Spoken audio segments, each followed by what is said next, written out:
Hey guys, I'm Wren with Off the Charts Astrology and Tarot, and I'm going to talk to you guys today about vibration or frequency. It's probably a term that you see thrown around a lot on the internet, maybe on like Instagram or Facebook. People are constantly talking about raising your vibration or being high vibrational, but what does it mean? Okay, so your vibration is basically, let me back it up. We're all energy, okay? Everything on this planet is energy. You, me, every item, like it's all energy in some form, okay? And we have a vibration. Every single thing on this planet has a vibration.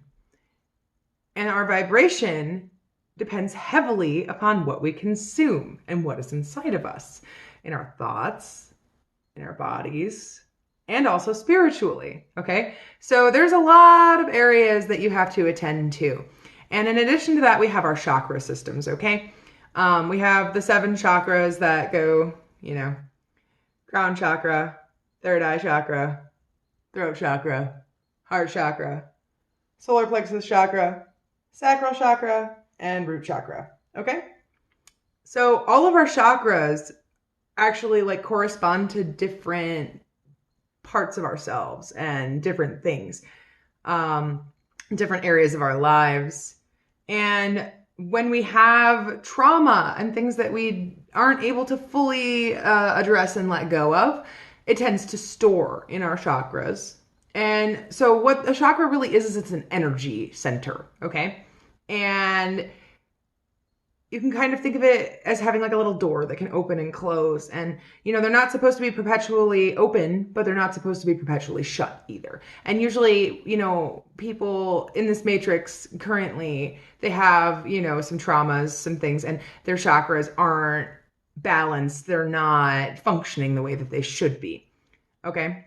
Now, I feel like all of this is really important to understanding vibration because there's a lot of places where your energy can kind of get stuck, it can get gummed up, it can kind of stagnate, and it's important to address that. There's lots of ways to open your chakras and to work with your energy systems. Reiki is fantastic, absolutely fantastic. If you don't know what it is, look into it. That's a totally different video.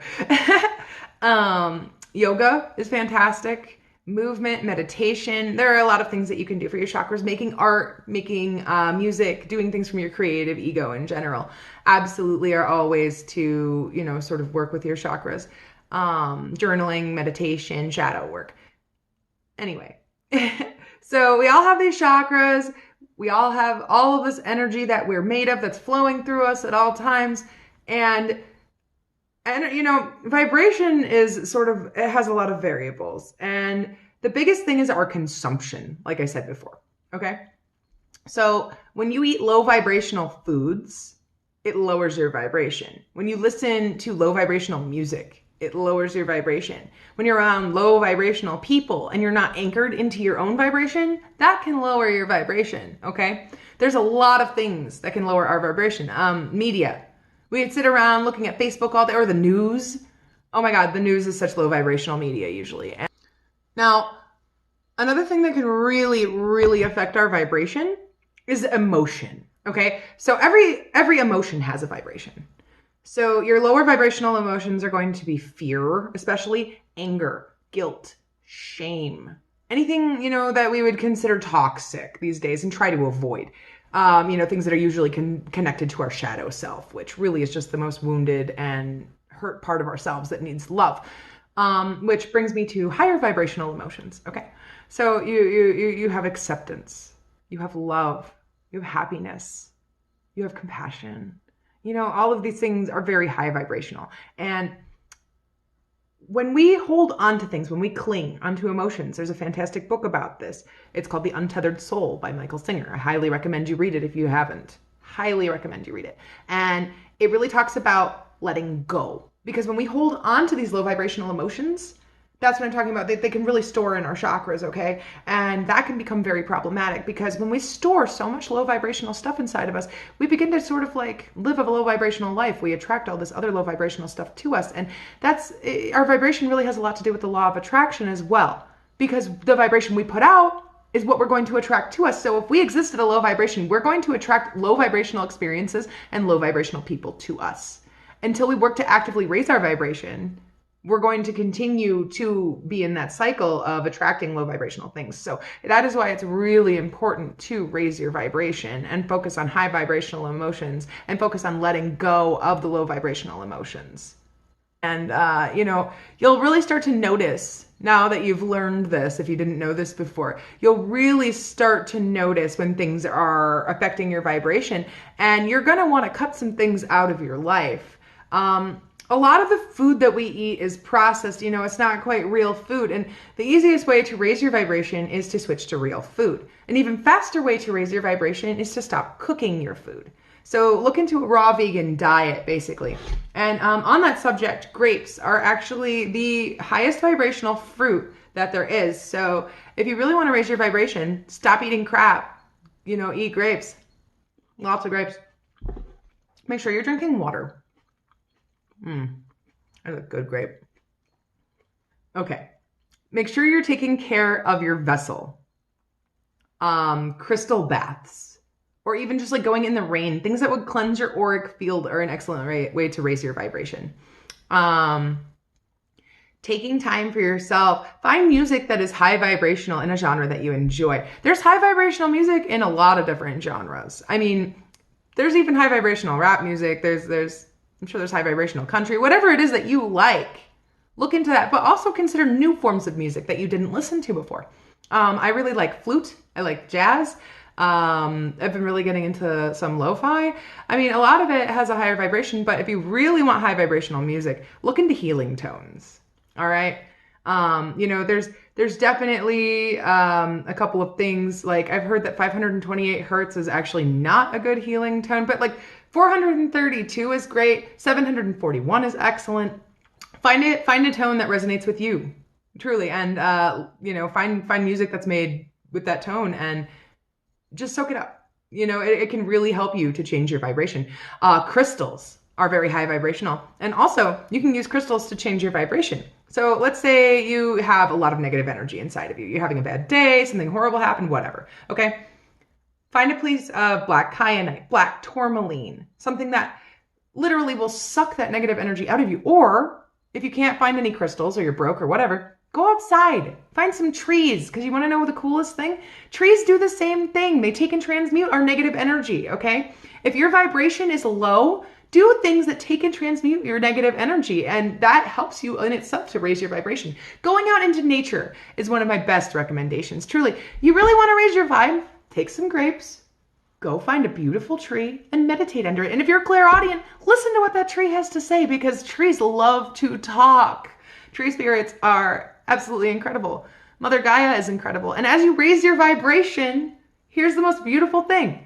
As you raise your vibration, your psychic gifts will start to open, because in truth, we are all psychic, okay? Every single one of us. We all have a third eye chakra, right?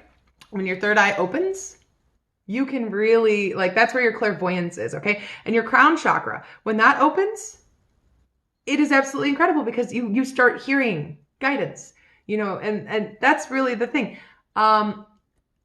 It's really weird, because my chakras ended up kind of going in reverse, and I'm working on my lower chakras now, which I would not recommend, actually. What you really want to do is work on your lower chakras first, because then you have a foundation. When your upper chakras open, you have a good foundation and you'll be grounded. The root chakra is all about grounding, and you want to make sure that you are grounding. Absolutely. That is very, very important for vibration.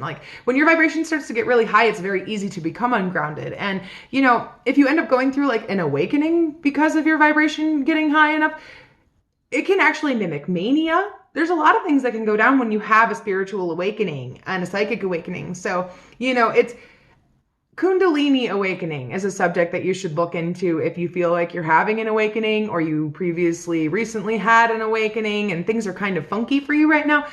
Look up Kundalini awakening and look into that, because it can be a very intense process to have an awakening of any kind. And you can find that you need to leave your job behind. You can find that you need to leave the situation that you're in, maybe even a whole family that you created. You need to readjust things, leave your husband, whatever. I had to leave my ex-husband before I could move forward on my path. And when you start to raise your vibration, those blockages will make themselves very known to you. And that's the thing. Some people are very uncomfortable with that, and they prefer to put themselves to sleep than to actually deal with the will of their soul, which is always to move forward and to grow. So if you find yourself clinging to things, clinging to people, clinging to relationships, things that really feel like that you're forcing it, you've been forcing it for a long time, your soul wants you to move forward on your path so you can grow. And we're at a really important time in history right now. People now more than ever need to allow this process of awakening, and they need to reconnect with their soul, because people are very, very out of alignment with their souls. And actually, through the process of my own psychic awakening, I came to a really harsh realization that the amount of people whose souls are kind of just like floating around out there, not even like aligned or attached, it's a little disconcerting. So definitely put in the work, you guys. It's worth the time and the effort that it takes to get your vibration high so that you can reconnect with yourself and figure out what your path is and realign with it. Now, I think it's really important to mention that one of the things that really lowers our vibration immediately and causes our soul to kind of just like eject and like not want anything to do with our vessel is alcohol, okay? Any amount of it, just stay away from it. From what I understand, also pornography can really lower our vibration and cause our soul to kind of like, not want to be around. So people with a pornography addiction should really try maybe some celibacy and some time away from pornography to kind of keep, their sexual energy to themselves and see how that feels for a while, because, it's just like any other addiction. You absolutely are capable of stopping. Find it within yourself, you know what I mean? If you do have a problem with that, or any other addiction. Addiction is another thing that can really lower our vibration, and that actually tends to be an issue with our sacral chakra, the second chakra, because that is where pleasure is, and what really creates addiction is clinging to pleasure. Now that I've mentioned, some really low vibrational stuff, what really raises our vibration and what really can help us like a fast track is the divine. Praying, okay? I'm a channel for angels. So the archangels are always there and waiting to talk to you, and they're ready to help you. I talk a lot with Archangel Metatron, and I talk a lot with Archangel Raphael. I have had some conversations with Archangel Haniel. They are all there waiting to talk to you, and they all do different things. So look into the archangels, and there's also God or source or the universe or whatever you want to call that, which is very, very deeply connected to our higher self. And I'll make a video about that at some point. But when we pray, there's also deities as well. You know what I mean? Like, I'm devoted to Ganesh, the elephant god, for the next year, and I pray to Ganesh often. So, finding a deity to devote yourself to, even if you're not a Wiccan or a pagan, can absolutely be a beautiful process, and you can learn a lot about yourself, and it can help you to move forward on your path, which, like I said, is really what our souls are here to do, is to move forward with our growth. And that, you always have to remember that, because that's your soul's number one priority at all times. If you have been looking for a sign in this realm about soul growth, about focusing on your growth, about focusing, maybe you need a sign that that job that you haven't been feeling for a really long time isn't it. Here you go. Look into Kundalini Awakening. Figure out what is going on inside of you and embrace it. Because when you're having an awakening, the worst thing that you can possibly do is resist, okay? It's said that during an awakening, the only pain you truly feel is from resistance. So really check in with your higher self, guys. I really, everybody's egos are really like hyperinflated to be able to exist in this matrix, okay? It's done something to humanity, to people. And it's really time for you to put your ego aside and to check in with your soul, genuinely, no matter who you are, no matter what it is that you're doing. And you need to be willing to embrace that. So if you do start raising your vibration, expect to see these blockages come up. Expect to see what you need to change to continue raising your vibration. Because if you're clinging on to things that no longer serve you, that's going to really prevent the process from occurring. So If you have any questions about, raw veganism or Kundalini awakening or Reiki, any of the things that I mentioned, look them up. I highly encourage you to explore these things and to learn about these things because, we've shifted into this Aquarian age now, and it's really a time where we need to be seeking knowledge and wisdom, and we need to indulge our inner desire for that. Indulge your soul, because your soul is here to learn and to grow. Truly, at the end of the day. So anytime that you feel you're learning and growing, you're nourishing your soul, and you're bringing your soul closer to alignment with you. So I hope that this information finds you well, and I hope it helps you. Drop a comment, drop a like. If you need a psychic or tarot reading from me, absolutely feel free to follow me on Instagram at Off the Charts Astrology and Tarot, or you can email me at offthechartsastrologyandtarot@gmail.com. As well, if you need an astrology reading, my father, Astrologer Mike, can absolutely do that for you. He is US only and phone only. However, his readings are very phenomenal. So just contact me the same way if you'd like a reading with him. Much love and peace, Soul Fam. Bye.